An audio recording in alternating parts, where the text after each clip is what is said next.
day 3. Can you feel it? Can you feel it in your toes? There's an aura about me. It's a vibrating, effluent. I don't even know if that's a word. Just the flow of life. It's making me all funny inside. I feel good. I feel all right today. I certainly feel better than yesterday. Yesterday I felt just uncharacteristically down. Not down. I wasn't sad. I was just very. I had nothing to say to anybody. You know that? You know that feeling where you just got nothing for anybody. That's how I felt yesterday. Today, I did not feel that way. Today, I feel much better. I don't want to be married to the whiteboard, but this eggshell wall is very depressing. I should probably hang something there. We're in the pantry, which is where I start the majority of my days. And as you can see, my wife, Cora, she has a name, I think. She periodically decides to bake bread, and these are some resting loaves of sourdough, which will no doubt haunt me in some way. Finding the calories of sourdough is very tricky because it's very difficult to. You can't really discover the calories of like a yeast. It's when a fed yeast. It's very tricky. You can only really measure the grams of the whole wheat flour that goes into it. One way or the other, it's better than the bread I'm eating right now, currently. Here I have my espresso, I have my protein. This is where I start the day. It is a mess. If you've ever seen a Chinese woman cook, it's insane in here. But this isn't normally here. This is set dressing, so you know that I'm putting in the work. I've never read any of these by Murakami except Birthday Girl and Super Frog Saves Tokyo. I remember very well. Birthday Girl is in a great collection by Murakami called Birthday Stories, where he took a bunch of authors he likes and he took only short stories about their birthday. You should look that up. And Super Frog Saves Tokyo is an old one. That is about the Kobe earthquake, I think. I've never read this, which is a manga adaptation by some guy named Jean Christophe. But my brother got this for me for Christmas, and I thought, you know what, I might as well use it to set dress. I'm sure the manga adaptations are very fun. That being said, it's day 3. It's day 3. Where are we going with this? We're going to work out. I took the camera to the gym to really take away the illusion. I already went to the gym. This is the end of the day. I didn't record anything in the morning I was going to, but I just didn't. I wrote relatively well, and then I went straight to lifting. And I managed to set the camera up in each place and not feel too weird about it. You know, you could always kind of use the excuse that you're recording your own form, so... Today I did deadlifts, I did overhead press, I did curls, and I did a little bit of bike. I do a little bike at the end of the day. It's 15 minutes. I'll show you coming up. And yeah, I'm going to do a little game footage of the lifting and go over it quickly, ideally very quickly. I'm trying to make these a bit more snappy depending on my mood, but it is what it is. So I wanted to also briefly think about this word. Someone commented on my first video and used this word, motivation. It's a word that is entirely, I've intentionally left it out of my vocabulary.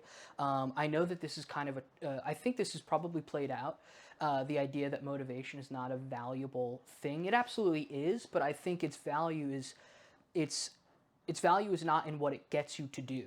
I think that the power of motivation is that it points you in a direction that you know deep down you want, or that you should be heading towards. Today, when I went to lift, I didn't feel particularly motivated. I wasn't thinking, I wasn't like this. I wasn't really like, I just knew that if I didn't go, I would feel terrible. I knew that I should go. I knew that it was the right thing. But was I motivated? Not really. Motivation, it comes in fits and spurts, which is not a reliable resource. Cars don't run on like a magic gasoline where occasionally the gasoline has a good day. Your resources need to be reliable and consistent, and somewhat measurable and controllable. Motivation is not. It's just pure chaos. Then how do you get yourself to do it? How do you get yourself to do anything? For one, you have to set the bar incredibly low. You have to set the bar low in the beginning. You have to have small victories. You have to try your best to keep yourself from doing this thing where you go on Monday. On Monday, let me tell you, I'm going to wake up early, I'm going to write, I'm going to read, I'm going to go to the gym, I'm going to eat 1,200 calories. When I get home, I'm going to study. After I'm studying, I'm going to do... If you are going from not doing any of those things, and you think on Monday you will do all of them, you're setting yourself up for a crushing blow.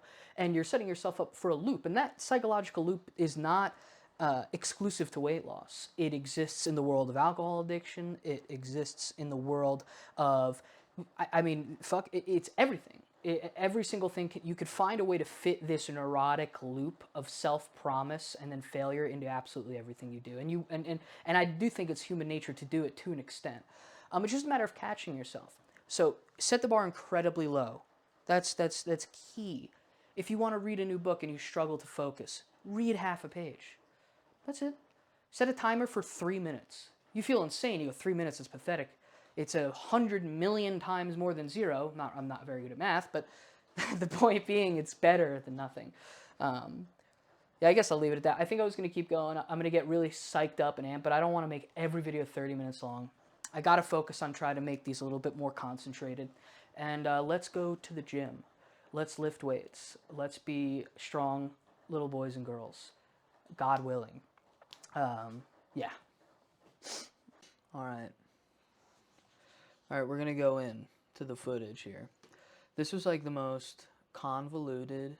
Getting this to work the way I wanted it to. Just seeing my heaving breasts. Getting this to work the way I wanted it to. I like rendered the video, and then my idea was I'd render it, and then I'd watch it back. And I was like, why wouldn't I just make it full screen in DaVinci? Then you don't have to render it. But then when I rendered it, I had one video that was like flipping. It's you know, baby steps, right? You gotta learn. You gotta learn things. So let's go. We're in OBS. This is how we're recording it. Yeah, I mean that looks fine. I mean look at this. Look at this graphic I did. Gym. I've been going to this gym forever, for a while. That doesn't mean I don't have like gym anxiety. You'll notice during this set of deadlifts, I'm like more concerned with my ass showing than anything. Like I'm not even remotely paying attention to the fucking lift compared to this. Form here, I think, is fine. The reason it looks like my body is like stuttering is because I'm intentionally trying to drag on my knees. It's like one of the best cues I have for not leaning forward or over pulling with my arms, which I did during this lift, and we'll see later when I fail the overhead press. I did edit. I cut the moments between sets where I walked around in a circle like this. I'm going to cut in a second. Where I do this and I just kind of meander. I cut, right? What am I doing here? I'm showing off. Oh, I cut. There was a cut and it was very subtle. Oop, jump scare. This is low weight, 185. Deadlifting 185 at my weight is like a joke. I could do a lot more. But my intention here, because it is more of a return to the gym, is to stability. I don't care about the weight at all. I want things to go up, but I want to be stable. All I give a shit about is being stable. That's the only way I know how to measure whether or not I'm going to injure myself. And you're not going to be stable for every rep of every set, but I want to get as close as possible. Right here, I see like the way I hump forward at the end of this. I don't think you need to do that. I don't think it's good. I don't know why, but I have a feeling that I should just try to focus on like staying dead center, doing more of something. I don't know what's happening. Wait, is it repeat? No, it's not. Okay, I'm just a repetitive person. So 5 sets of 3, 185 is like nothing. It's fine. It felt good. I have no complaints. Form is okay. I can feel I'm using my arms to pull a little bit more than I should be. And it becomes extra apparent as we get into overhead presses. The routine I'm doing here, I've mentioned, is GZCLP. Maybe I'll link it in below. It's really just a method of like dropping. It's heavyweight, lightweight, dropping sets when you fail them. So instead of doing 3 sets of 10 of your lighter weight, you're doing like 7 sets of 5 and then like rebuilding the pyramid up.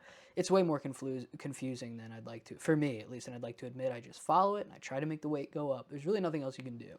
But you do have to have like first of all, look at the way I'm re-racking the weights and look at those powerful calves. Look at that.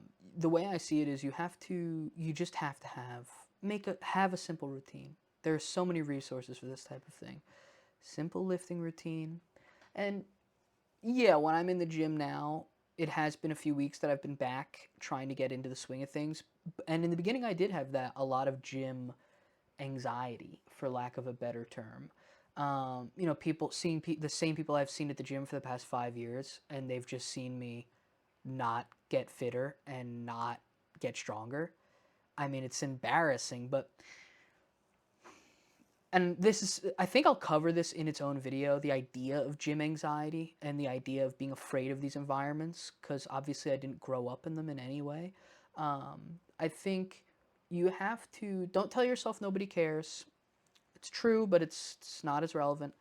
I think the more important thing to ask yourself would be, why am I giving other people, real or otherwise, whether it's your imagination or not, why am I giving them domination over my mind? Why am I doing that? Why is it so easy for me to let outside voices that don't even exist, and even if they did, slip in and control what I do and what I don't do? Resist that. If you think you're the type of person that resists that, if you think you're a strong individual, then here is where you express that. Here is where you make that known, in these places where you're afraid. Overhead press, 3 sets, 10, 65. Okay, so I fail out. That was my second set. I'm a little disappointed here. This is not, I think I could do more.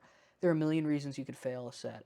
Maybe I didn't sleep enough. My form isn't great. Let's look, I think my wrists are too far back. I'm lifting like this. I'm not tightening in, and I think that bar should probably be in line here.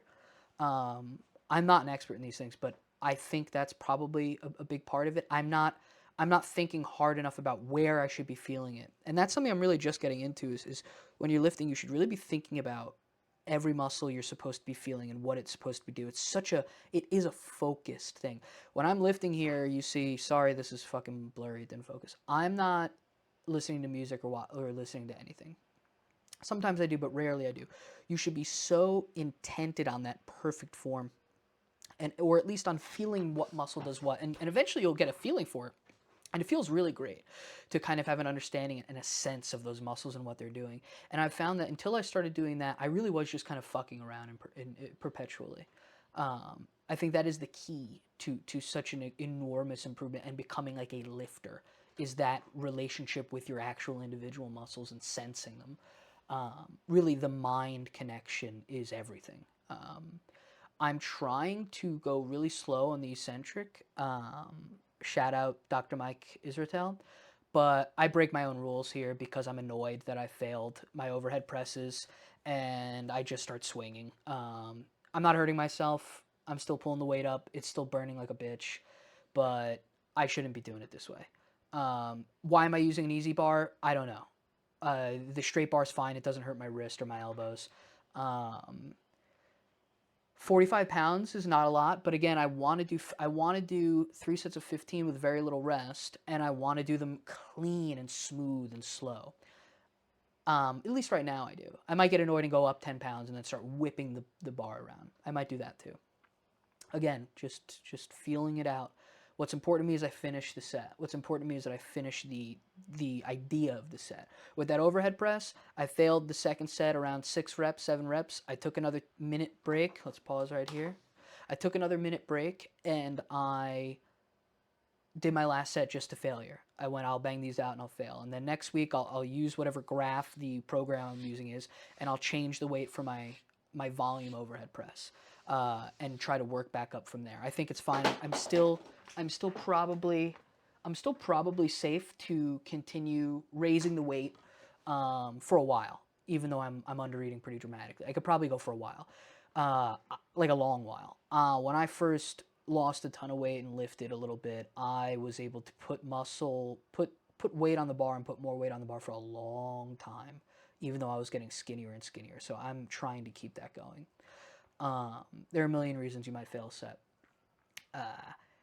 Going to the gym is tough, and I do want to make my own video about this type of thing. But for today, I just wanted to show you, there it is. There's a day. I could have just bought my microphone and just spoken while I lifted, and I will probably do that next time. But I'm nervous too still. I'm a little apprehensive about that type of thing. I just feel super self-conscious and ashamed. I think that content creation of this kind in general is shameful. I really do think it is a shameful thing. I think you have to swallow your pride and you have to accept that to some extent you just need to be ashamed now. You just need to be doing this shameful thing. Maybe that's wrong. As adamantly I speak about most things, I am, I like to consider myself someone willing to bend my own intellect in any direction if I have enough data or information or personal experience. Here I paused because so I do a bit of cardio at the end of every lift. I found this. It's like I'll put a link in the description if I can. It's like Arnold Schwarzenegger's best damn cardio. I found this years and years and years ago. I don't even know if it's really him. I don't care. I love it because again, the bar is so low. I could do so much more. What I just showed you was my whole day of lifting, and I will get stronger from that. And I am burning calories. I don't need to do any more for now. For a while. So this is 15 minutes. That's it. It's exactly what it sounds like. Half max resistance at an easy pace, 5 minutes. That's all I do. I put it to, so max on this is 25. I put the pace to 12. And for 5 minutes, I go. And then at 5 minutes, you do as fast as you can for 10 seconds. And then you go all the way up to max resistance, so 25. And then you go as fast as you can for 20 seconds. And then you go back down to that 12, that middle resistance. And you go for another 5 minutes. You repeat that until you hit 15 minutes. It goes like this. Some days it's harder than others. It's not hard at all realistically anymore, but it is something. And it equates to a few miles on the bike, and it's made it so that I never feel, it's important to never feel like you're overwhelming yourself in these early stages, unless you're up for it. This shit is so easy. It's so quick. You know, it was probably a 45-minute workout, cardio included. The gym was a bit empty today. Sometimes my gym is, I got lucky in a lot of places with my gym today in terms of like being able to do what I wanted. But that's it. That's like a day. Let me look at my own face in the OBS, see how long we've been doing. 10 minutes. All right. I mean, we lifted. We woke up. Everything's fine, you know? I was going to do food today too, but maybe I'll do food. Maybe I'll make tomorrow more about what I eat. Doing these videos every day, I mean, there's just going to be days where I just, like, pop off, and there's going to be days like this where I'm pretty methodical. This isn't as entertaining as the first one. But this is what I did today, and I do this 3 days a week. And I've done it 3 days a week for a little while now, but day 3, beginning of exercise as far as this series is concerned. Still 218, not that I weighed myself. I'm not going to weigh myself every day. It's just a pain in the ass. Maybe I will when I get my digital scale working, but that scale's kind of like persnickety. It's unideal, but maybe I will. Because that way every time I update the video, I thought I'd put in the corner like my weight. That way if you ever like, if I have 100 videos and you scroll through them, you'll just see the number gradually go down. The idea of that gets me kind of going a little bit. I think this will be the outro too, right? This is enough. We'll go full throttle here. We'll go oh. So, I mean, check in day 3. We're good to go. We're on it. Nothing to worry about. You wake up. You do the things you said you were going to do. You go to bed. You don't fucking bother anyone. And nobody bothers you. And if they do, you know, I'm going to use sourdough bread. Just a little bit. Just a little bit of sourdough bread. I think I'm going to make a bigger video now about something very specific. Maybe it's calories, maybe it's something like that. Maybe tomorrow I'll just go nuts and I'll talk about calories for an hour. But this is day 3. Thanks for watching. Let's go. Let's go to bed. Actually, I'm going to play video games. It is legal for me to relax, okay? All right, goodbye. Goodbye.